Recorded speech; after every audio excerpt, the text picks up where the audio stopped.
Bonjour à tous, ravi de vous retrouver sur Public Sénat pour suivre l'audition de Jean-Claude Amezen. Jean-Claude Amezen est médecin, il est immunologiste, il est aussi membre du Conseil consultatif national d'éthique depuis 2005. Il en est le président depuis 2012.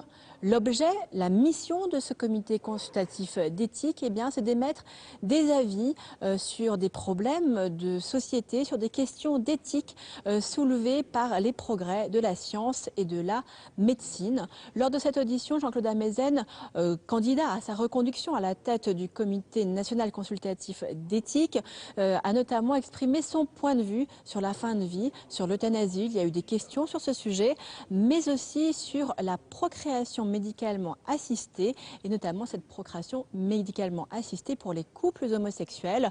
Une mesure qui était dans le programme de François Hollande, alors candidat à la présidentielle, mais qui a été sortie du projet de loi sur le mariage pour tous. Tout de suite donc, retour à cette audition de Jean-Claude Amezen, une audition datant de début décembre. Donc nous nous réunissons cet après-midi dans cette salle en application de l'article 13 de la Constitution pour nous prononcer sur la nomination de M. Jean-Claude Amezen à la présidence du CCNE, le Comité consultatif national d'éthique, pour les sciences de la vie et de la santé, après avoir procédé à son audition publique. Vous connaissez tous, évidemment, le rôle du CCNE, qui permet, par ses avis, d'éclairer l'opinion publique et les autorités politiques sur les questions d'ordre éthique soulevées par les progrès de la biologie et de la médecine. Le professeur Jean-Claude Amezen a présidé pendant 10 ans le comité d'éthique de l'INSERM et siège depuis 2005 au CCNE, dont il est président depuis 2012. Il est donc proposé de le reconduire dans ses fonctions. Je vais immédiatement lui céder la parole afin qu'il évoque le bilan d'activité du CCNE durant ces 2 années de présidence et les perspectives qu'il entrevoit pour les années à venir. À la fin de son audition, on le mettra à la porte et puis nous procédons au vote, en même temps d'ailleurs que s'effectuera le vote à l'Assemblée nationale. Et je vous expliquerai ensuite les conditions dans lesquelles tout ça doit se faire. Mais, Monsieur le professeur, Monsieur le Président, nous vous passons bien volontiers la parole.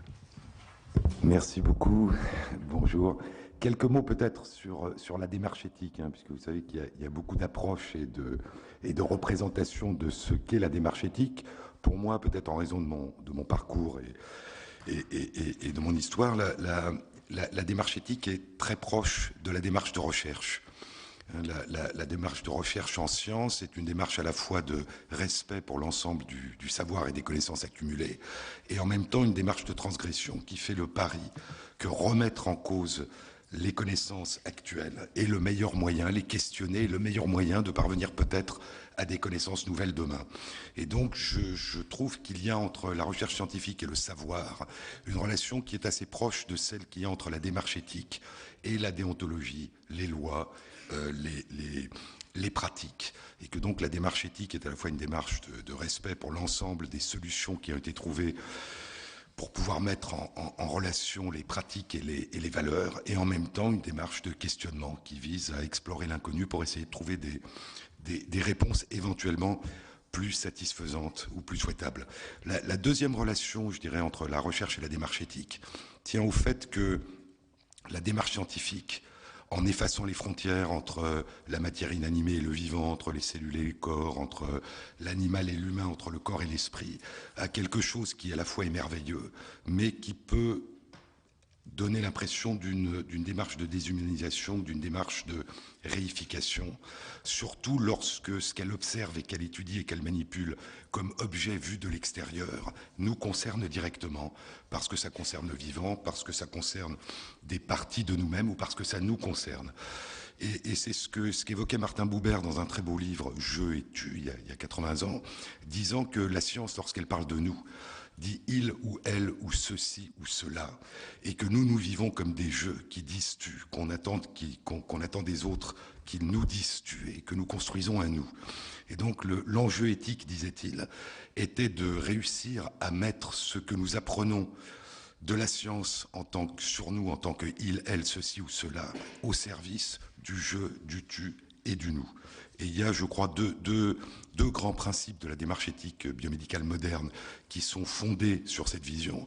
La première est l'un des piliers depuis 70 ans, depuis le Code Nuremberg en 1947, de la démarche éthique biomédicale moderne, qui est ce qu'on appelait le consentement libre et informé, qu'on appelle aujourd'hui le choix libre et informé, qui implicitement définit une hiérarchie entre la connaissance et l'autonomie et la liberté. C'est-à-dire que la connaissance, dans le côté informé du choix libre et informé, la connaissance est mise à la disposition de la personne pour que la personne puisse élaborer librement son choix. Ce n'est pas la personne qui est instrumentalisée de par la connaissance qu'on a acquis sur elle par une démarche scientifique.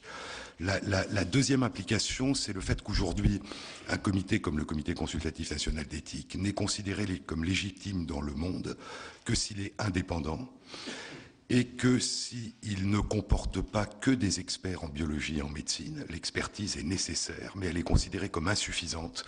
Et donc un comité qui ne serait constitué que de biologistes et de médecins serait considéré comme illégitime quand les questions qui se posent, c'est celle du meilleur moyen de mettre les connaissances scientifiques en biologie et en médecine au service du respect de la personne.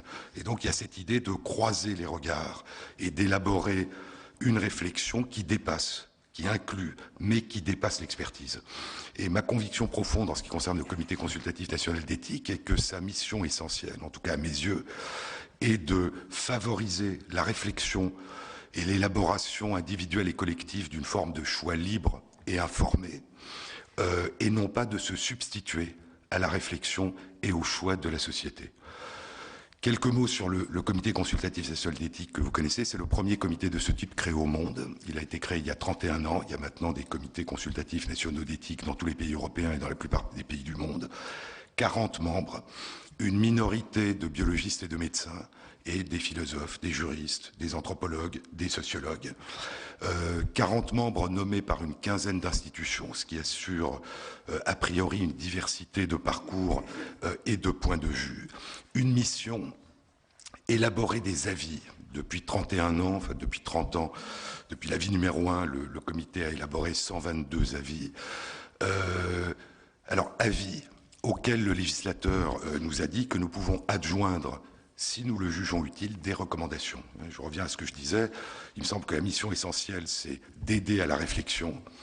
Et on peut éventuellement, lorsque ça semble indispensable ou nécessaire, y adjoindre des recommandations. Mais c'est vrai que dans la société, souvent, l'idée, c'est que le comité recommande, et d'une certaine façon, se substitue à la réflexion éthique de la société.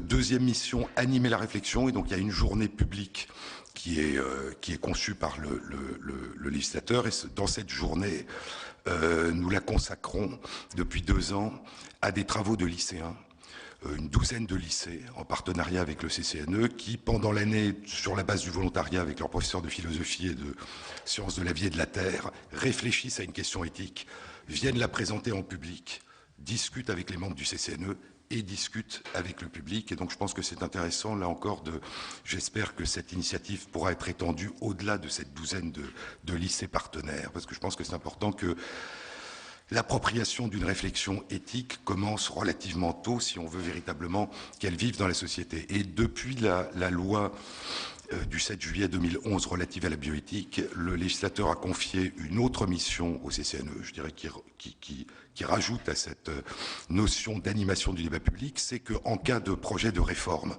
au cas où un projet de loi est envisagé, le comité doit initier l'organisation d'un débat public sous la forme d'états généraux comportant des conférences de citoyens. Durant ces 2 dernières années, nous avons rendu 4 avis et nous avons été particulièrement occupés par les questions qui concernent la fin de vie. Et nous sommes entrés dans des activités, je vais vous les décrire brièvement, inhabituelles et nouvelles pour le CCNE. Donc, à partir du moment où, en juillet 2012, le président de la République a nommé la commission SICAR, la commission de réflexion sur la fin de vie, il a annoncé qu'une fois que la commission lui remettrait son rapport, il saisirait le CCNE, ce qu'il a fait au début de l'année 2013. Et donc, nous avons rendu un avis, l'avis 121, sur les questions éthiques liées à la fin de vie. Étant donné qu'il y avait eu annonce du dépôt d'un projet de loi, nous avons, dans cet avis, recommandé, proposé la tenue d'un débat public et l'organisation d'une conférence de citoyens. Nous avons donc organisé une conférence de citoyens dont je pourrais vous parler si vous le souhaitez, qui a rendu son avis en décembre 2013. Et pour donner à ces débats une envergure plus proche des États généraux, la commission SICAR avait déjà, nous en avons bénéficié, organisé des débats citoyens dans 9 villes de France. Et donc, nous sommes allés voir les responsables de tous les espaces régionaux de réflexion éthique qui ont été créés formellement il y a 2 ans et dont une des missions est d'animer les débats publics sur les questions d'éthique biomédicale dans leur région, en leur demandant, s'ils le souhaitaient, d'animer des débats autour de cette question de la fin de vie. Oui. Ah, pardon. Et donc, c'est ce qu'ils ont fait. Et 8 de ces espaces régionaux de réflexion éthique nous ont renvoyé les comptes rendus de ces débats que nous avons mis en ligne. Une fois que nous avons... Donc, l'organisation de cette conférence de citoyens était quelque chose de totalement nouveau, très inhabituel et extrêmement intéressant pour le Comité consultatif national d'éthique. Nous avons ensuite été impliqués dans une autre démarche nouvelle et inhabituelle, lorsque le Conseil d'État, statuant sur le cas de M. Vincent Lambert, a demandé au CCNE, au Conseil national de l'Ordre des médecins, à l'Académie nationale de médecine et à Jean Leonetti, de lui fournir des observations écrites d'ordre général, susceptibles de l'éclairer sur les notions d'obstination déraisonnable et de maintien artificiel en vie, pour des personnes qui, comme M. Vincent Lambert, sont dans un état dit post-relationnel, c'est-à-dire de conscience minimale. Et donc ça nous a amené à réfléchir à la fois aux questions éthiques et à l'interprétation de la loi du 22 avril 2005 à propos de ces situations tout à fait extrêmes de conscience minimale. Et puis ensuite, comme nous le demande le législateur dans la loi du 7 juillet 2011 relative à la bioéthique, nous avons élaboré un rapport sur l'ensemble du débat public, c'est-à-dire sur ce qui avait eu lieu en termes de débat public depuis la création de la commission SICAR, rapport que nous avons rendu tout récemment durant le mois d'octobre. Donc je dirais que la réflexion à propos de la fin de vie, sur les questions éthiques posées par la fin de vie, nous a amené non seulement à réfléchir de manière approfondie et successive, je dirais à mesurer la complexité des enjeux à mesure que nous progressions dans notre réflexion, mais aussi de le faire dans un cadre et dans un contexte et dans des activités qui jusqu'à maintenant n'avaient pas été celles du CCNE. En dehors de ça, je vous ai dit, nous avons produit 4 avis, donc un sur la fin de vie. L'autre était sur les questions éthiques posées par, c'était une saisine du ministère de la ministre de la Santé, posée par l'éventuelle mise sur le marché de tests de diagnostic rapide de l'infection par le VIH que les personnes peuvent réaliser elles-mêmes. Le deuxième, c'était une saisine du directeur général de la santé. C'était les questions éthiques posées par le séquençage complet de l'ADN chez un fœtus âgé de 8 semaines à partir d'une goutte de sang prélevée chez la femme enceinte. Donc, qui pose toute une série de questions nouvelles. Et le troisième, le législateur nous avait confié, là encore, en 2011, une mission de veille sur les neurosciences, sur les questions éthiques posées par les neurosciences. Et nous avons donc produit un avis sur les questions éthiques liées à ce que nous avons intitulé, entre guillemets, la neuroamélioration. Ce que les anglo-saxons appellent neuro-enhancement, un terme très ambigu, qui peut être traduit à la fois par neuro-augmentation et neuro-amélioration, comme si forcément toute amélioration provenait d'une augmentation des capacités. Les sujets sur lesquels nous sommes en train de travailler actuellement de manière très brièvement, l'un, nous nous étions saisis il y a 1 an et demi des questions relatives à l'assistance médicale à la procréation. Et plutôt que de les traiter une par une de la manière dont ces questions se posent maintenant, insémination chez des couples de femmes, cryopréservation des ovocytes pour une fécondation in vitro ultérieure, gestation pour autrui, anonymat pour les donneurs d'ovocytes et de spermatozoïdes, nous avons décidé de réfléchir d'une manière transversale aux questions éthiques que pose l'assistance médicale à la procréation, dans l'espoir de pouvoir ensuite décliner cette grille d'interprétation aux différentes situations pour ne pas réfléchir à ces situations en ordre dispersé et éventuellement de manière contradictoire, donc d'appliquer un peu la même démarche que nous avons eue en ce qui concerne la fin de vie. Le deuxième sujet sur lequel nous travaillons, c'est l'extension de la question du séquençage de l'ADN chez le fœtus âgé de 8 semaines. C'est toutes les questions éthiques liées au séquençage complet de l'ADN à tous les âges de la vie. Et puis la troisième question, qui est une question inhabituelle un peu inhabituelle pour le CCNE, mais qui progresse, est une question qui concerne, sur une autosaisine, les questions éthiques posées par les atteintes à la biodiversité et les changements climatiques. Et donc, juste à ce propos, on a souvent l'impression, et c'est vrai, que les questions d'éthique biomédicale portent essentiellement sur le tout début de la vie, l'embryon, l'assistance médicale à la procréation, l'hérédité et la génétique et la toute fin de vie. Mais le CCNE a par le passé abordé des questions qui sortent de ce champ. Par exemple, il y a eu un avis sur santé et médecine en prison, il y a eu un avis sur enjeux éthiques des nanosciences et des nanotechnologies, il y a eu un avis sur enjeux éthiques et implications éthiques de la biométrie dans les papiers d'identité. Donc le CCNE essaye, je dirais, d'embrasser et de réfléchir aux questions qui touchent l'éthique biomédicale, qu'il s'agisse d'avancées récentes de la biologie et de la médecine, ou qu'il s'agisse d'avancées un peu plus anciennes, mais qui posent des problèmes et des questions éthiques contemporaines. Un mot peut-être sur nos activités internationales. Il y a tous les 2 ans, le dernier était en juin à Mexico, il y a tous les 2 ans une réunion de l'ensemble des comités d'éthique dans le monde. Il y a 1 à 2 fois par an, le dernier était il y a 2 semaines à Rome, une réunion de tous les comités d'éthique de la communauté européenne. Et il y a traditionnellement, à cause de raisons historiques, des réunions 2 fois par an entre le comité français, le comité allemand et le comité anglais. Et donc ces réunions sont extrêmement utiles parce que je vous ai parlé de regards croisés à l'intérieur du comité, mais lorsque nous nous réunissons entre comités de pays différents, que ce soit en Europe ou à plus forte raison quand il s'agit du monde, eh bien ces regards croisés ne sont pas seulement des regards croisés de personnes dont les parcours ou les professions sont différentes, mais de personnes qui habitent des pays dont l'histoire, la culture est différente, et donc ça nous enrichit énormément.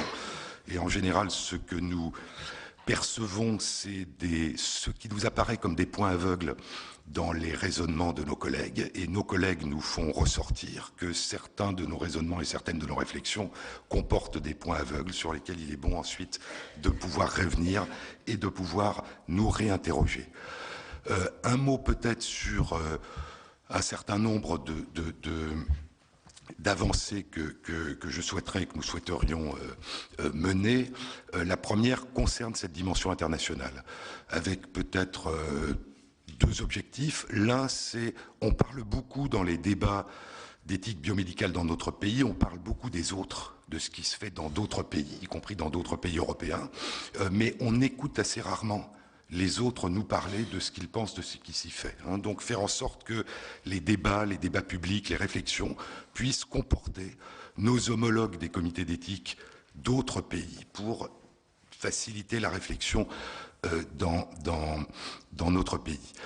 Le deuxième, c'est la disparité des législations dans les différents pays européens. Et vous savez que ça pose des problèmes. Et récemment encore, au niveau juridique, en ce qui concerne la gestation pour autrui et le statut des enfants nés par gestation pour autrui, avec la Cour européenne des droits de l'homme qui veille au respect des droits de la Convention européenne des droits de l'homme. Et donc, une des questions, c'est comment mener une réflexion éthique, je dirais, qui prend en compte à la fois la disparité des législations dans les différents pays européens, la libre circulation des citoyens à travers l'Europe et le fait que la Cour européenne des droits de l'homme et la Cour européenne de justice jugent du caractère, du respect des droits fondamentaux des personnes dans des législations qui sont très différentes et parfois même contradictoires. Et donc nous avons demandé à nos homologues, il y a 3 semaines, lors d'une des réunions que nous avions avec eux, anglais et allemands, de réfléchir avec nous, de commencer à réfléchir avec nous à la réflexion éthique que l'on peut avoir par rapport à ces problèmes complexes, et je pense que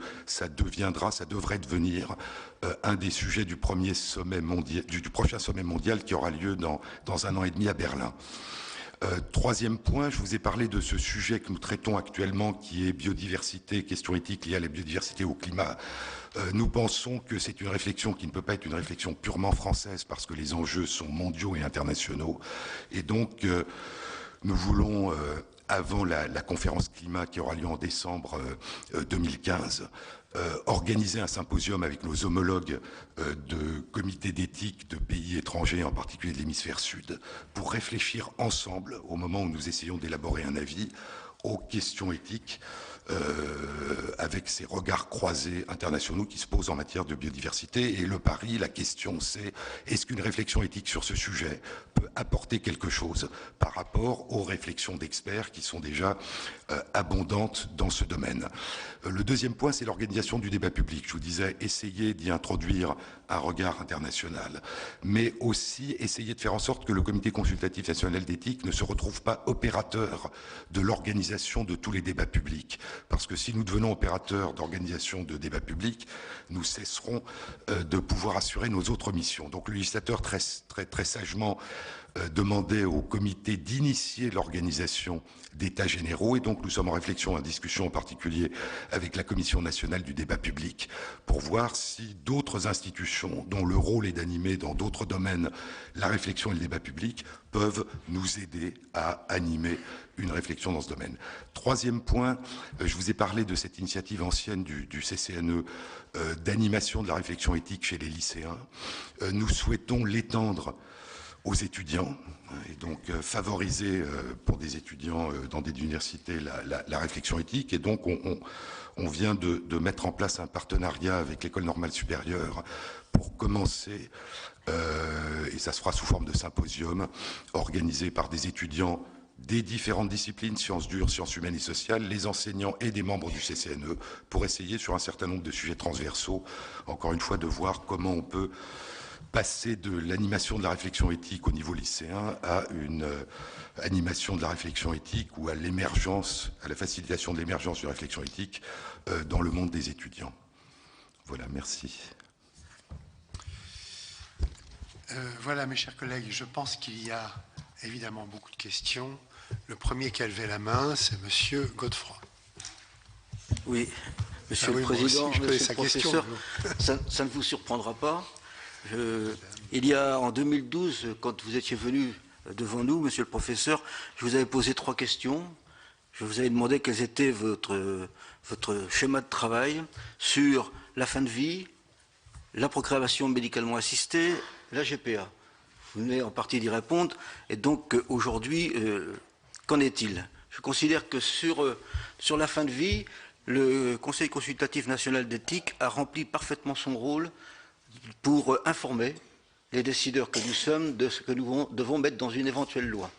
Vous avez donc rappelé l'avis 121, vous avez rappelé l'avis que vous venez de remettre au mois d'octobre, qui est un peu différent, pas beaucoup, mais un peu différent. Mais pardon, ça n'est pas un avis, c'est un rapport. C'est une activité nouvelle du CCNE, c'est-à-dire au fond c'est la lecture par le CCNE de ce qui s'est dit ou de ce dont nous pensons que ça ne s'est pas dit, mais que voilà, c'est aussi interprété au cours du débat public. Oui, c'est un rapport, l'avis c'était le 121. Et vous avez organisé ce débat public avec une conférence citoyenne qui a fait valoir un certain nombre de dispositions qui allaient peut-être beaucoup plus loin que ce que certains auraient pu imaginer, notamment sur la fin de vie, sur la possibilité d'accès à un acte médical pour abréger l'existence, et également sur le suicide assisté. Donc, les avis que vous avez rendus et le rapport, je pense, nous permettent d'être parfaitement éclairés. Il appartient maintenant au législateur ou au gouvernement de s'en saisir pour déposer ou pas un texte de loi. Je considère que vous avez, le CCNE, parfaitement rempli son travail en la matière. Concernant l'assistance médicalisée à procréation, pourriez-vous nous dire dans quel délai vous envisagez de pouvoir remettre, je ne sais pas si c'est un avis ou un rapport, mais il est évident que depuis 2012, il y a eu des évolutions. La loi Taubira, et donc la perspective que l'on peut avoir sur la procréation médicalement assistée, voire la GPA, peut être différente de l'époque.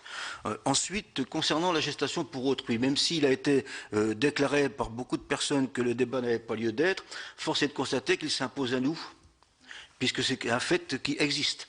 Et je pense que nous avons une proposition de loi déposée par M. Leonetti qui doit passer à l'Assemblée nationale dans peu de temps, qui est une proposition de loi qui est purement répressive et qui n'ouvre pas le débat sur la GPA. Donc je voudrais savoir quand est-ce que vous pouvez imaginer de remettre un avis du CCNE sur ce problème. Et il serait peut-être urgent d'attendre avant de légiférer que vous ayez formulé un avis. Je voudrais vous dire aussi que je partage totalement votre sentiment sur la dimension internationale. Parce qu'il est vrai pour les problèmes d'éthique, comme beaucoup d'autres problèmes sociétaux, la libre circulation des individus fait que nous devons tenir compte de l'environnement international, que nous ne pouvons pas prétendre légiférer tout seul sans tenir compte des incidences que d'autres pays, la législation d'autres pays peuvent avoir. Et je partage parfaitement également votre avis sur le fait que le Conseil consultatif national d'éthique ne peut pas être le lieu du débat public sur tous les sujets. Il risquerait de perdre sa fonction. Donc, en conséquence et en ouverture, je considère, en tant qu'un petit peu ancien, comme d'autres ici, que ce que nous avions demandé, le Conseil consultatif national d'éthique a parfaitement rempli le rôle que nous lui avions assigné et demandé. Merci. Bien, donc après avoir donné la parole à un ancien, on va donner la parole à une jeune, Madame Dano. Merci, Monsieur le Président. Monsieur le Président du Comité consultatif national d'éthique, je voudrais tout d'abord vous faire une observation puis des remerciements parce que les questions que j'avais préparées pour cette rencontre étaient justement basées sur, après 2 ans de présidence, quel était votre bilan, et vous l'avez tout à fait tracé. Et puis, je voulais vous demander quelles sont les perspectives. Moi, je pensais qu'effectivement, le comité souffrait d'un certain manque de visibilité dans le grand public, en fait. Et clairement, vous avez exprimé à travers vos propos le fait que vous vous étiez intéressé à des questions d'actualité, qui ont été d'ailleurs apportées par mon collègue, et que donc ça vous ouvrait des perspectives pour être mieux connu. Et puis, l'indication sur ces animations que vous faites auprès des jeunes me paraît tout à fait aussi essentielle, pour justement, pas vulgariser, mais en tout cas, vraiment mieux faire connaître vos travaux. Et juste une petite question, parce que pendant l'examen du PLFSS, nous avons une question qui a été débattue au sein de notre commission, c'était par rapport au don du sang. Et il est question de médecine, il est question d'éthique. En fait, le don du sang doit-il être gratuit ? Quand on parle de don, on pourrait penser que oui. En même temps, on sait que dans d'autres pays, voilà, c'est quelque chose qui est rémunéré. Et puis, il y a ces produits de substitution au sang. Qu'est-ce que vous en pensez, vous, qui avez cette vue nationale, voire internationale? Donc, merci de vos réponses. Bien, mais pour l'instant, nous vous écoutons, Monsieur le Professeur.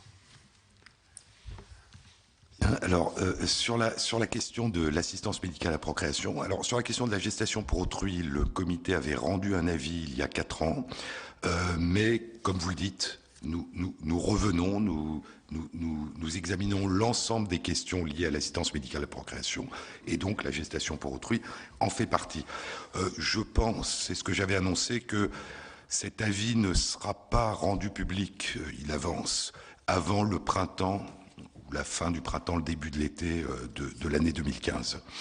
Pour l'instant, étant donné qu'il n'y a pas eu d'annonce de dépôt d'un projet de loi, nous n'avons pas engagé l'organisation d'une conférence de citoyens et des états généraux. Mais je veux dire, donc nous travaillons comme si c'était un avis habituel, et donc je pense que ça sera le printemps 2015. En ce qui concerne le don du sang, votre question sur le don du sang, alors je peux vous donner ma vision personnelle. Je pense que c'est un sujet que le comité va revoir pour le deuxième aspect de la question que vous posiez, qui sont les produits et leur libre circulation, y compris lorsqu'il s'agit de produits industriels vendus et commercialisés, avec la libre circulation à travers l'Europe. Donc je crois que c'est une question que le comité va peut-être prendre. Mais sur le don et la gratuité du don du sang, à titre personnel, je pense que, si vous voulez, le don du sang, contrairement à d'autres dons, est un don au fond qui ne présente pas de risque pour la personne. C'est pas comme un don d'ovocytes, c'est pas comme un don de rein. Et donc c'est quelque chose qui, dans beaucoup de pays, pour attirer un plus grand nombre de donneurs, eh bien on a dit on va les payer. Je crois que cette idée de la gratuité du don, qui est un pléonasme, comme vous le disiez, hein, c'est les dons rémunérés, c'est pas des dons. On achète tous les jours des dons qu'on paye, donc je crois qu'il faut aussi garder le sens des mots. Au fond, un don, c'est quelque chose qui est gratuit. Et je crois que fonder notre système de santé sur la gratuité des produits biologiques qui sont mis à disposition de ceux qui souffrent a un aspect éthique important qui est que si on paye pour du sang, mais c'est vrai pour tous les produits biologiques, eh bien la probabilité est grande que ce sont ceux qui sont les plus démunis, qui sont les plus pauvres, qui vont donner. Et je crois que baser un système de solidarité en matière de santé sur la contribution de ceux qui, d'une certaine façon, paradoxalement, en ont le plus besoin et y ont le moins accès, pour que d'autres puissent avoir accès, est quelque chose qui pose un problème éthique. Et donc pour moi, c'est pas tant, si vous voulez, le risque du don du sang. Il n'y a pas de risque. Hein. Quand on le fait raisonnablement, qu'on le paye, qu'on ne le paye pas, un prélèvement de sang, ça ne change rien. Mais je crois que ça fonde une approche de la santé publique qui, je crois, est particulière et qui, je crois, mérite considération et réflexion par rapport à d'autres pays. Et on voit que ce qui est vrai pour le don du sang dans beaucoup d'autres pays du monde est vrai aussi pour le prélèvement d'ovocytes. Hein, puisque certains de nos voisins européens, après les mots changent, rémunèrent, indemnisent, lorsqu'il y a non pas don, mais lorsqu'il y a possibilité de mettre à disposition des ovocytes. Et je crois que c'est ça vraiment le problème. Il y a une contradiction. Il est évident qu'une incitation financière augmente le nombre de contributeurs, mais crée une profonde asymétrie entre ceux qui contribuent et ceux qui reçoivent dans la société. D'autres questions? Madame David. Oui, merci, Monsieur le Président. Remercier le professeur Amezen et remercier également nos deux collègues, parce que c'est vrai que les questions étaient intéressantes, notamment sur le don du sang. C'est vrai que nous avons eu un fort débat à la commission, donc c'était bien que nous puissions en reparler aujourd'hui. J'aurais peut-être deux précisions à vous demander. Vous nous avez parlé, Monsieur le Président, de possibilités d'autosaisine du comité d'éthique. Donc par exemple, vous nous avez dit sans doute on va se saisir du don, enfin en tout cas de la deuxième partie de la question de notre collègue sur les produits de substitution. Comment est-ce que vous pouvez, quelle est la procédure, si je peux employer ce terme, d'autosaisine? Enfin je l'imagine un peu, mais est-ce que vous pouvez nous la préciser? Et comment faites-vous pour choisir les sujets justement pour lesquels le comité consultatif national d'éthique peut s'autosaisir? Vous avez sans doute, enfin, vous avez aussi des demandes qui vous sont transmises, mais comment faites-vous pour vous autosaisir et sur quel sujet? Puisque vous nous avez également parlé dans votre introduction de votre démarche et du lien que vous voyez entre ce comité d'éthique et la recherche, puisque vous nous avez parlé d'une démarche de questionnement. Donc est-ce que là aussi vous pouvez nous dire un petit peu comment les membres du comité se questionnent pour pouvoir aboutir à cette autosaisine ou à d'autres sujets?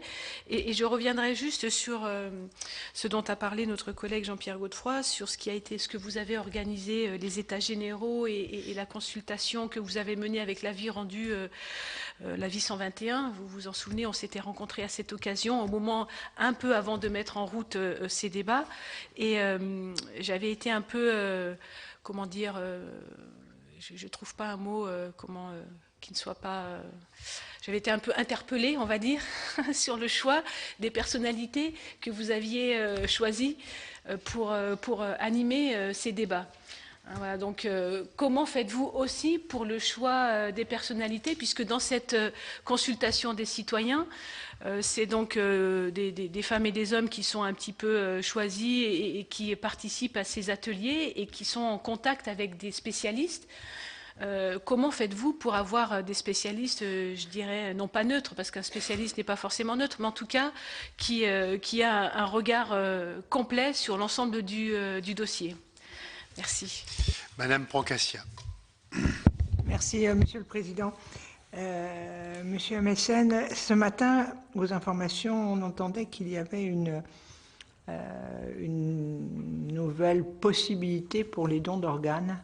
Et en l'occurrence, quand une équipe médicale décide qu'elle va cesser de prodiguer des soins parce qu'il n'y a plus du tout d'espoir. J'aimerais simplement savoir si, pour ce type d'extension de dons d'organes, le comité a été associé et comment vous avez travaillé dans ces cas-là pour aboutir à ce qui est mis en place. Madame Génisson. Oui, merci Monsieur le professeur. Je partirai des exemples que nos collègues ont évoqués, le don d'organes, la différence de législation entre la législation française et les différents pays européens, le sujet de la fin de vie, et savoir comment vous intégrez dans vos travaux la disparité des législations dans les différents pays et votre propre réflexion, parce qu'on peut se dire, ah oui, bah c'est bien, bon, par exemple, je pense au sujet de la fin de vie, bon, qui fait à peu près, enfin je ne vais pas dire complètement, mais peut-être à peu près consensus entre nous, on peut se dire, bon, d'autres pays sont plus évolués.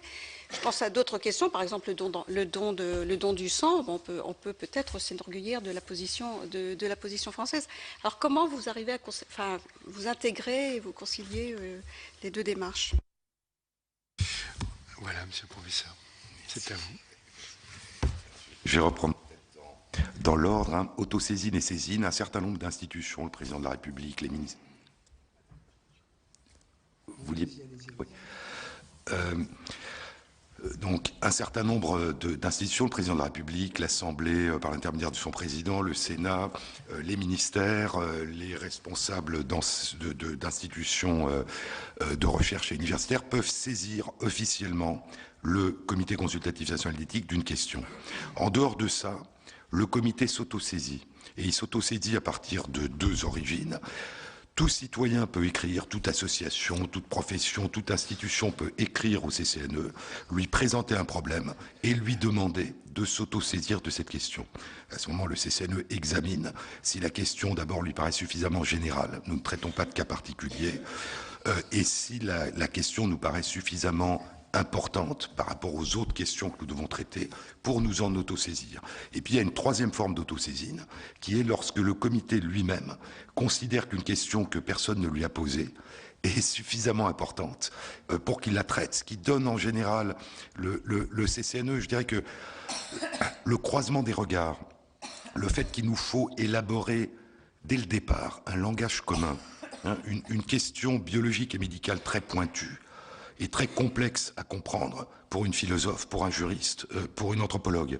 Inversement, une question de droit est très difficile à appréhender pour une biologiste ou pour un médecin. Et donc la première étape, c'est déjà d'essayer de parler un langage commun, je dirais de rentrer dans une démarche qui pour Ricoeur était celle de l'entrée en éthique, qui est de se penser soi-même comme un autre, d'essayer de se mettre à la place des autres.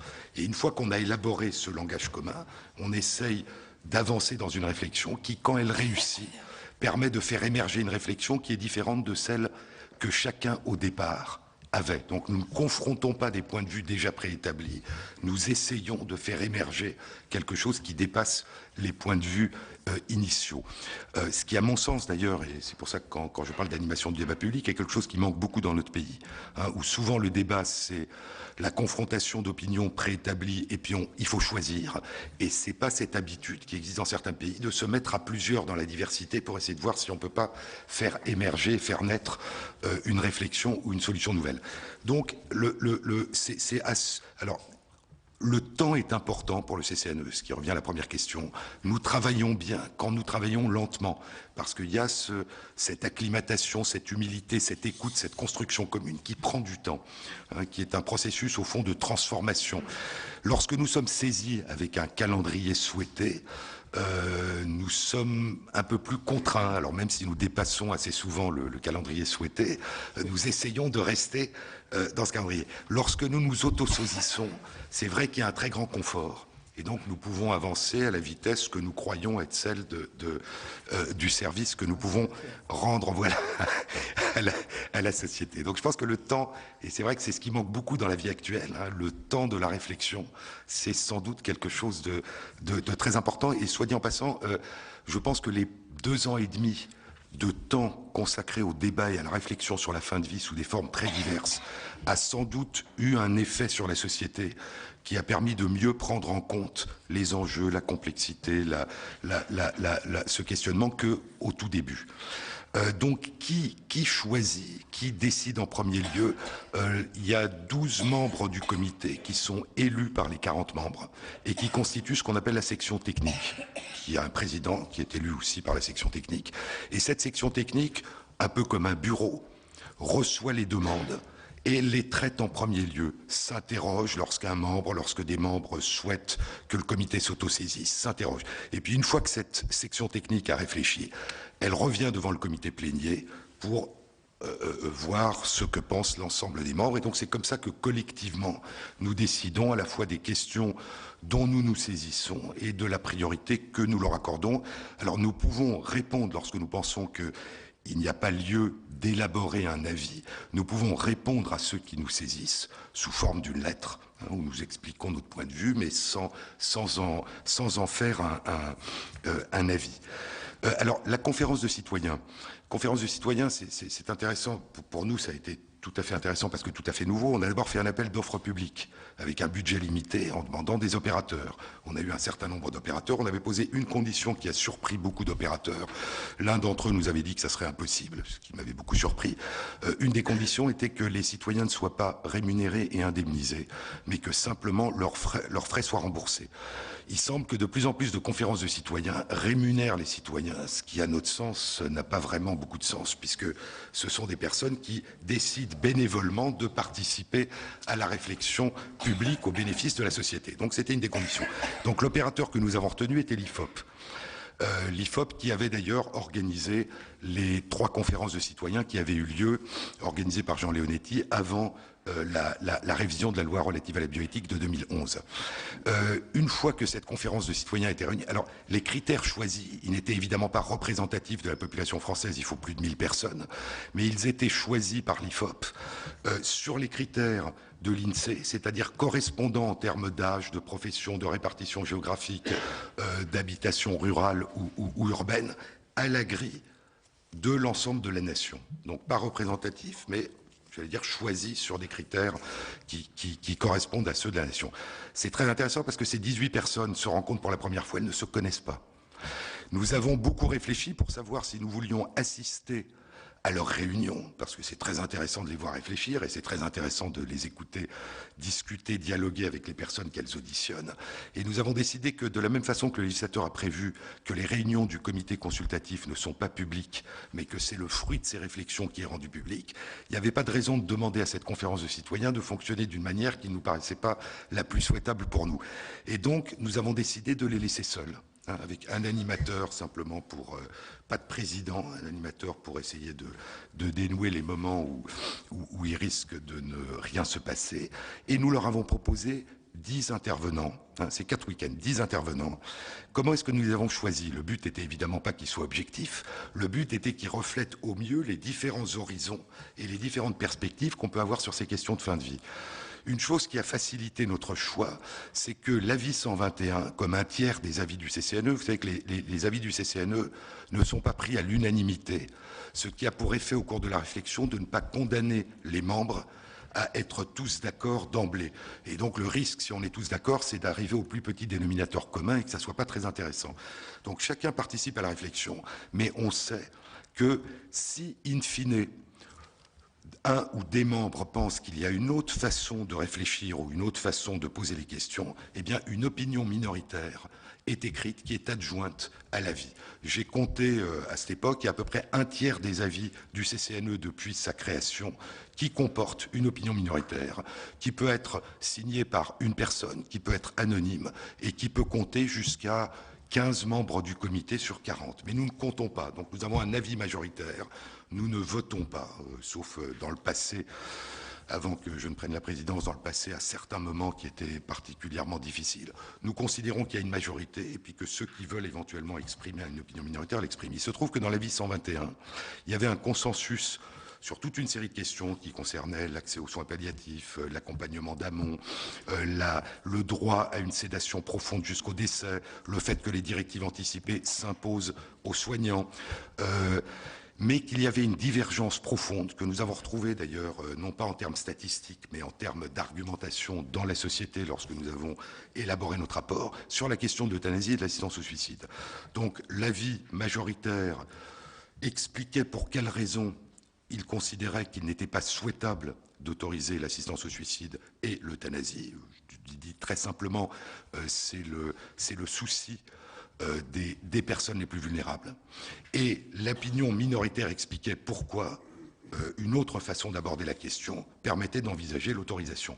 Et donc nous avions un rapporteur, ou plutôt deux, de l'avis majoritaire et un rapporteur de l'avis minoritaire. Et donc ce que j'ai fait, c'est que j'ai pris le rapporteur de l'avis majoritaire et le rapporteur de l'opinion minoritaire, et nous avons à trois choisi des intervenants qui reflétaient non seulement ce qui était consensuel, mais ces visions divergentes. Et donc nous avons eu, pour dire, je parle de 10, mais nous avions Jean Leonetti et le président de l'association du droit pour mourir dans la dignité. Donc voilà, on a essayé de construire quelque chose qui soit représentatif des différentes opinions. Nous avons voulu donner une dimension internationale. Et donc j'ai demandé à deux collègues, le président du comité d'éthique d'un pays qui a la même législation que nous et qui est le Portugal, et le président du comité d'éthique d'un pays qui a une législation tout à fait différente, qui est le président du comité consultatif national d'éthique de Belgique, de faire partir de ces 10 intervenants pour qu'ils aient non seulement la diversité des vues, mais une dimension internationale dans leur réflexion. Et puis nous avons fait ce qui se fait dans d'autres pays, c'est pour ne pas influencer les citoyens. Nous leur avons dit qu'une fois qu'ils auraient auditionné ces 10 intervenants, ils pourraient choisir les 10 suivants eux-mêmes. Et donc, ils ont choisi, ils nous ont demandé, ils nous ont transmis leur demande pour demander à 10 intervenants supplémentaires de venir dialoguer avec eux. Donc vous voyez que le souci, c'est de leur apporter les éléments de la réflexion, mais d'essayer de ne pas les influencer, un, en n'assistant pas, et deux, en ne les formant pas trop. J'aime pas tellement ce mot de formateur, parce que former, c'est déformer. C'est comment faire en sorte qu'ils s'approprient eux-mêmes leur réflexion en cours de route. Et puis, lorsqu'ils ont donné leur avis, ce qui est aussi assez rare, je crois, d'après ce que j'ai appris, nous avons décidé, parce que souvent les conférences de citoyens rendent leur avis, et ce qui s'est passé d'ailleurs lors de la révision de la loi de bioéthique de 2011, ce ne sont pas les citoyens qui ont fait la conférence de presse, ce sont les organisateurs des États généraux qui ont dit ce que les citoyens pensaient. Donc ce que nous avons fait, c'est que nous avons organisé une conférence de presse dans laquelle les citoyens rendaient compte de leur avis et les citoyens dialoguaient avec les journalistes. Donc c'est vraiment un processus d'appropriation et je crois que ce qui nous a beaucoup intéressé, c'est, je dirais, c'est pas tellement l'opinion et l'avis qu'ils ont émis, encore que l'originalité, la façon dont ils l'ont abordé nous a appris des choses. C'est je dirais, le sérieux avec lequel 18 personnes extrêmement diverses, ne se connaissant pas, s'approprient la réflexion si on leur donne les moyens, au fond, d'avoir véritablement une influence et une action. Il y a une espèce d'intelligence collective qui naît. Et ces citoyens, je trouve ça très émouvant, nous ont dit, lorsqu'on les a rejoints, une fois qu'ils avaient élaboré leur avis, avant la conférence de presse du lendemain, nous ont dit que ça les avait profondément marqués, qu'ils allaient continuer à se revoir. Et ils se sont revus. Ils ont même, j'ai appris qu'ils ont écrit des articles ensemble. Parce que c'est une expérience dont ils nous ont dit, pour certains, que ça avait transformé leur vie. Donc je crois que c'est intéressant et que c'est pas que les conférences de citoyens soient un moyen privilégié de débat public, mais je crois que ce que ça nous dit, c'est que tous les moyens de débat public qui permettent à des personnes de se réunir dans la diversité et de croiser leurs regards sont essentiels, indépendamment de tout ce qui peut exister, je dirais, en réunion de personnes de même profession, de même région, etc. Je crois que c'est ça que ça nous apprend, c'est riche et c'est intéressant. Donc voilà pour la conférence de citoyens. Alors, j'étais tellement sûr, si vous pouvez me rappeler juste... Comment concilier la conduite de vos travaux avec la connaissance, pas seulement la législation internationale, mais en fait la réflexion internationale. D'accord. Et Madame Professeur, voilà, j'étais tellement sûr d'avoir compris que j'ai noté quelque chose qui est ininterprétable, voilà, qui est évident.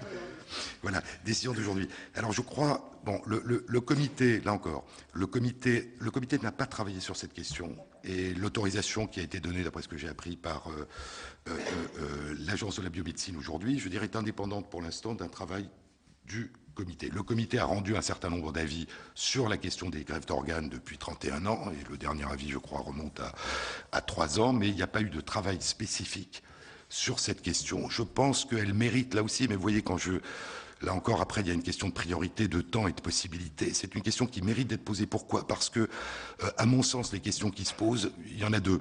L'une, c'est le croisement entre la loi sur la fin de vie et la question du don d'organes, c'est-à-dire ne pas arriver à un paradoxe où, au fond, la seule raison pour laquelle on maintiendra en vie une personne que les traitements ne peuvent pas sauver, ce que la loi du 22 avril appelle de l'obstination déraisonnable, serait faite. Parce que la justification de l'obstination déraisonnable, ça serait d'aider autrui. Et donc, comment est-ce qu'on peut penser... Alors peut-être que dans le cadre d'un consentement, peut-être dans le cadre de directives anticipées, mais est-ce qu'on peut, en dehors de directives anticipées et en dehors d'une expression d'un souhait, croiser de manière arbitraire ces deux approches contradictoires? Donc ça me paraît une question importante. L'autre concerne une question à titre personnel qui me préoccupe depuis un certain temps, et qui est le fait que nous accordons en matière de... Alors déjà, on parle de don d'organes. Une personne qui n'est pas consciente, voire qui est morte cérébralement, à ma connaissance, ne donne rien. Pour donner, il faut pouvoir le dire. Et donc, lorsqu'on parle de don d'organes chez des personnes en état de mort cérébrale, c'est assez étrange. C'est comme si la personne se réveillait et disait « je donne ». C'est un prélèvement. Alors, non, pas sauf, et c'est là que c'est intéressant, c'est qu'en France, vous avez le droit de dire non. Il y a un registre du non. Et à ce moment, on ne demande à personne. Mais vous n'avez pas le droit de dire oui. Et donc, même si vous avez une carte de donneur, ce que beaucoup de gens ont, elle n'a pas de valeur légale. Et qu'est-ce qu'on va faire? On va demander à la famille, si la famille pense que vous ne vous opposiez pas. Et donc, je crois que le fait qu'il n'y ait pas de registre du oui complique encore cette question que vous venez de poser. Parce qu'on peut avoir dit oui avant. Et pour moi, ça existe dans certains pays. Il y a toujours une peur des donneurs d'organes, que si on demande aux gens de dire oui, ils ne diront pas oui. Bon, on peut dire oui, on peut dire non. Et on peut ne rien dire. Et si on ne dit rien, il revient à ce moment à la famille, ce qui est un moment très douloureux, qui explique sans doute le nombre de refus croissants actuellement lorsqu'on demande aux familles. Ce n'est pas des refus, mais elles disent « je ne pense pas que la personne voulait ». Parce que c'est un peu bizarre lorsque vous ne dites pas « la personne peut dire oui avant ». Mais on va demander à la famille si par hasard. Et la famille dit, si on ne l'a pas demandé à la personne, pourquoi est-ce qu'on nous demande à nous? Donc je crois qu'on peut dire oui, on peut dire non. Et si on n'a rien dit, à ce moment, on laisse à la famille le soin de dire ce qu'elle pense que la personne voulait. Donc je pense que ces sujets se croisent. Je pense que ça pose un certain nombre de questions. Je ne peux vous communiquer que mon questionnement personnel, mais je pense que ça mérite une réflexion, sous une forme ou une autre, du Comité consultatif national d'éthique. Alors la disparité des législations, c'est un peu ce que j'évoquais. Ce que nous faisons pour l'instant, ce que je souhaite, c'est que nous réfléchissions ensemble entre comités de pays différents, qui ne sont pas d'ailleurs forcément en phase avec la loi. Ce n'est pas parce qu'un comité est dans un pays dont la législation est telle que le comité ne questionne pas cette législation.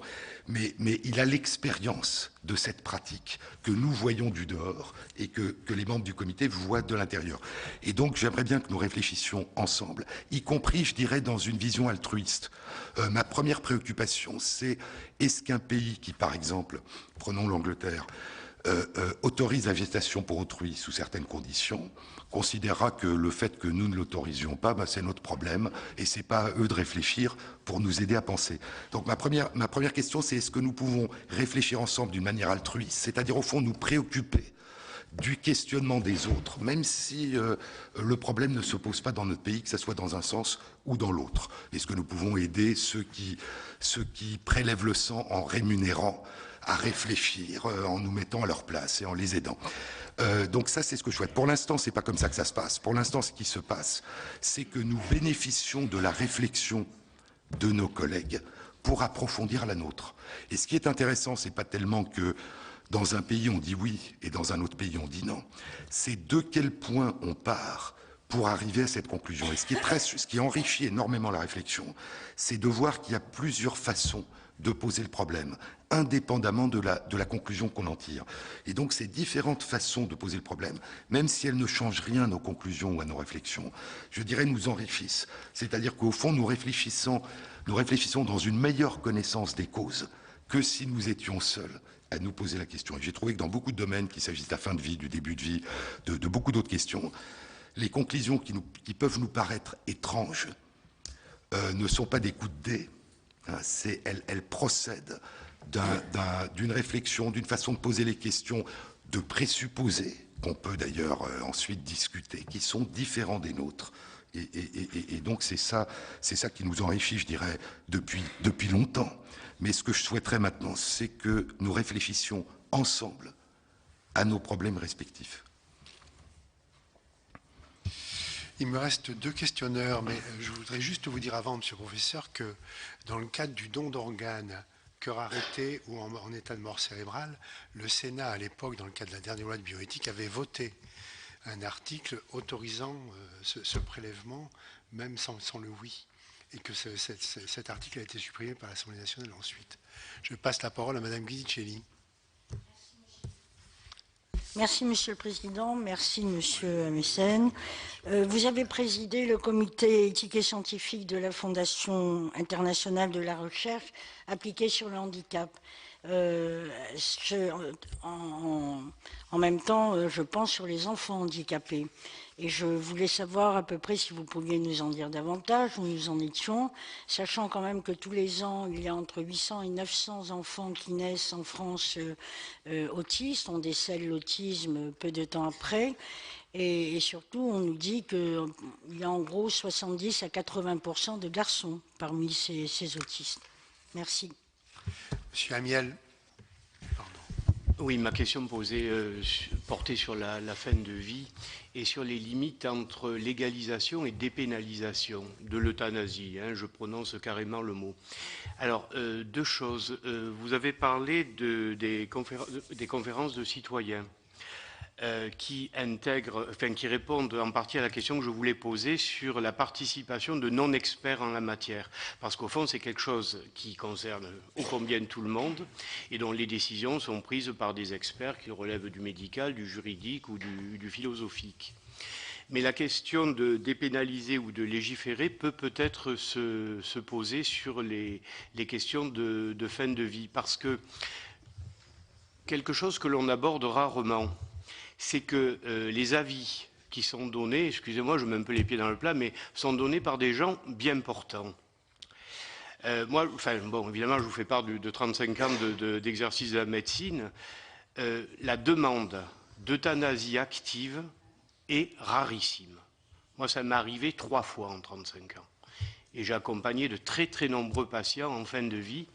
Et je m'aperçois que l'état d'esprit que l'on peut avoir quand on est, disons-le, au bord du gouffre, n'est pas forcément du tout le même que celui que l'on avait, la même personne, 20 ans avant, en pleine forme. Et ça, j'ai rarement vu cet aspect abordé dans les différentes personnes, associations, groupes qui abordent cette question-là, et ça me paraît pourtant tout à fait crucial. Lorsqu'on est au bord de la fin de vie, on n'a pas forcément envie de demander ce qu'on demandait 20 ans avant. Je me rappelle d'un débat qui est complètement dépassé, c'était « devait-on dire la vérité aux patients ?» Vous vous rappelez, c'était avec Léon Schwarzenberg, ça remonte à un paquet d'années, maintenant c'est complètement dépassé ce débat-là. Mais on sait que... à l'époque, c'était le directeur du Monde qui pourtant participait du même ouvrage, s'était fâché lorsqu'on lui avait dit, lorsque le cancérologue lui avait dit la vérité. Là, c'est un petit peu la même chose. Et donc, ça rejoint la deuxième question que je voulais poser. Y a-t-il lieu de légiférer absolument plutôt que de dépénaliser? Et finalement, c'est la fin de la question et c'est pas du tout la même chose. Alors, je ne crois pas que ce soit la fin de la question. Je vais vous donner un exemple. La Suisse a dépénalisé l'assistance au suicide. L'euthanasie reste interdite. Donc, je veux dire, la dépénalisation peut être aussi sélective que l'autorisation. Je crois qu'elle dit autre chose. Ce n'est pas la même chose d'un point de vue symbolique de dépénaliser ou d'autoriser, mais ce n'est pas parce que ce n'est pas la même chose d'un point de vue symbolique que ça n'est pas aussi sélectif. Donc, je crois que c'est une autre question complémentaire. Et on voit que certains pays ont autorisé l'assistance au suicide ou l'euthanasie, d'autres l'ont dépénalisé, mais que c'est très sélectif. Et c'est étrangement sélectif si on se place dans un contexte international, puisque la Suisse a dépénalisé l'assistance au suicide, mais interdit pénalement l'euthanasie. La Belgique autorise l'euthanasie, mais interdit l'assistance au suicide. Donc c'est l'image en miroir de la Suisse. Pourquoi ? La Hollande autorise l'euthanasie et l'assistance au suicide. C'est d'ailleurs le seul pays qui autorise les deux avec le Luxembourg. L'État d'Oregon, l'État de Washington, l'État du Vermont et l'État de Montana aux États-Unis ont autorisé l'assistance au suicide et interdisent l'euthanasie. Donc on voit que même l'avancée dans ces questions-là, pour des raisons qui sont des raisons d'approche, de réflexion, de culture, d'histoire, n'est pas du tout évidente. Et on n'est pas du tout dans du tout ou rien. On est dans des raisonnements qui prennent en compte la question d'autonomie, la question de la solidarité, la question du rôle de la médecine. Dans un pays comme la Hollande, l'assistance au suicide et l'euthanasie sont l'affaire du médecin. En Suisse, ou dans les États américains, c'est l'affaire d'associations et pas des médecins. Donc vous voyez qu'il y a des tas de questions que ça pose. Ce que vous disiez, qui est très important, nous le mentionnons un peu avant la conclusion de notre rapport, nous disons que les divergences, nous trouvons, et nous disons dans notre rapport, qu'il y a toute une série d'approches convergentes dans le débat, en particulier un constat accablant. Je vous rappelle que ce que nous retenons du débat, c'est que 80% de nos concitoyens n'ont pas accès au soulagement de leur douleur, de leur souffrance et à un accompagnement humain en fin de vie. Bien que la loi du 9 juin 1999 donne ce droit à tous depuis 15 ans. Donc il y a quelque chose que nous considérons comme, dont nous avons dit que c'est un scandale. Il y a toute une série de réflexions qui sont tout à fait convergentes, et si je devais le résumer, et je pense que c'est intéressant, nous pensons et nous avons écrit que la loi santé et la loi adaptation du pays au vieillissement est sans doute un des moyens de réussir à pallier à ce défaut flagrant. Pourquoi ? Parce que nous pensons que si on n'arrive pas à accompagner les personnes en toute fin de vie, c'est parce qu'on n'arrive pas à les accompagner avant. Et que donc, si on n'arrive pas à les accompagner avant, il n'est pas étonnant que dans les 3 dernières semaines, on ne trouve pas un moyen miracle pour le faire. Et donc nous pensons que c'est une question d'accompagnement des personnes âgées, malades, handicapées, longtemps avant leur fin, qui permettrait d'inscrire le soin, le soulagement de la douleur, le soulagement de la souffrance, dans une pratique devenue, je dirais, habituelle, y compris dans les phases extrêmes de la fin de vie. 2 demandes convergentes.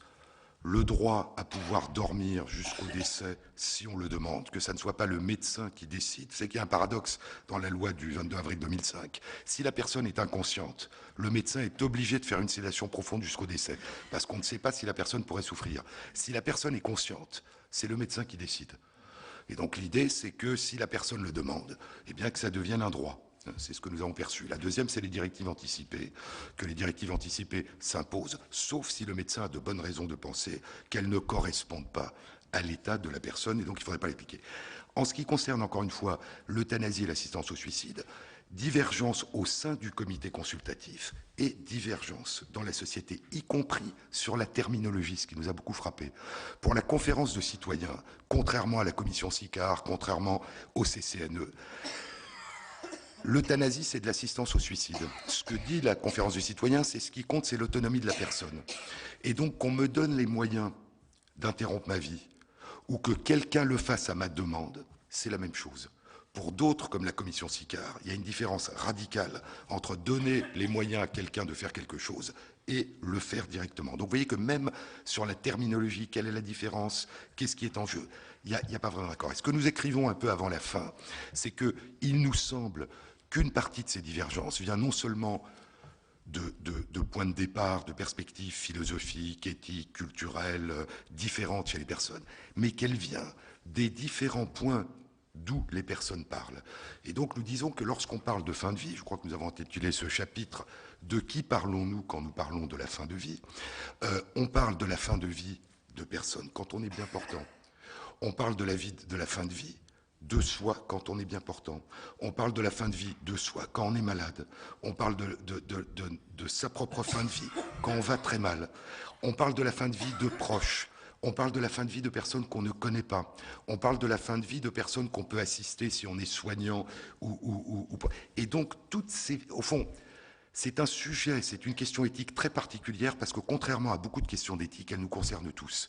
Quand on parle d'assistance médicale à la procréation, ça concerne certains d'entre nous. Donc il y a ceux que ça concerne et il y a les autres. La fin de vie nous concerne tous, mais elle nous concerne à différents moments de la vie, à des titres très différents.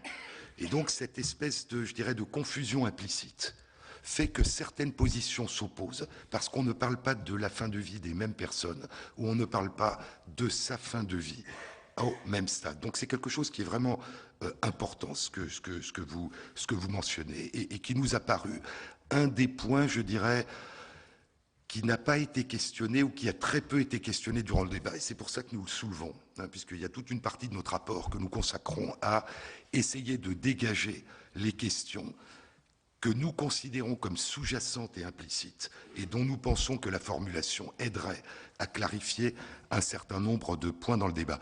Sur ce que vous dites, nous citons autre chose. Il y a un article qui m'avait beaucoup frappé, qui a été fait par Steven Lorès, qui est le directeur du centre du Coma Center de Liège, celui où Vincent Lambert avait été examiné au départ, qui est un des 2 plus grands centres du monde d'études des personnes qui ne sont pas capables de communiquer en état de conscience minimale. Cet article avait été publié en 2011 dans un journal médical, le Journal of Neurology, et c'était une étude très particulière. 2700 soignants de l'ensemble des pays du Conseil de l'Europe avaient reçu un questionnaire. Dans ce questionnaire, il y avait plein de questions. Au début, les questions concernaient le fait de savoir si ces soignants, si ces professionnels de santé, est-ce que si l'un de leurs patients était en état de conscience minimale, ils considéraient qu'il fallait arrêter les traitements, l'hydratation et la nutrition artificielle. 70% des soignants disaient non. Beaucoup plus loin dans le questionnaire, il y avait une question qui disait si vous étiez dans un état de conscience minimale, est-ce que vous souhaiteriez qu'on interrompe les traitements, l'hydratation et la nutrition artificielle? 70% des soignants répondaient oui. Et l'éditorial de Steven Lorès était que c'est quand même un problème éthique si des soignants n'arrivent pas, ce que j'évoquais tout à l'heure, soi-même comme un autre, à essayer de se mettre à la place des autres et de réfléchir en prenant les 2 en compte. Donc vous voyez comme c'est difficile, y compris pour des soignants qui voient leur fin de vie et la fin de vie de leurs patients d'une manière radicalement différente. Donc je crois que se mettre ensemble, ce que je disais, pour pouvoir réfléchir ensemble en partant de points de vue différents mais qui sont explicités, faciliterait sans doute l'avancement de ce débat sur la fin de vie. Voilà pour cette audition de Jean-Claude Amezen, médecin, également président du Comité consultatif national d'éthique. Il a été auditionné car candidat à sa reconduction, candidat en tout cas du président de la République. Rappelons que ce comité a pour mission d'émettre des avis sur des questions de société, des problèmes éthiques suscités par les progrès de la science ou de la médecine, des avis auxquels s'en est très souvent remis François Hollande dernièrement. Rappelons que lors de son dernier renouvellement, ce comité a suscité de nombreux débats, notamment parce que de nombreuses personnalités de gauche ont été nommées à cette occasion en 2012. Enfin, on peut dire que ce comité aura pour mission au printemps 2015 de remettre un avis sur un sujet extrêmement polémique, extrêmement débattu, celui de l'ouverture de la procréation médicalement assistée aux célibataires, mais aussi aux couples homosexuels. Une promesse, il faut dire, une promesse de campagne de François Hollande. Vous pouvez toujours voir et revoir toutes les auditions sur notre site publicsénat.fr. Très bonne journée sur les chaînes parlementaires.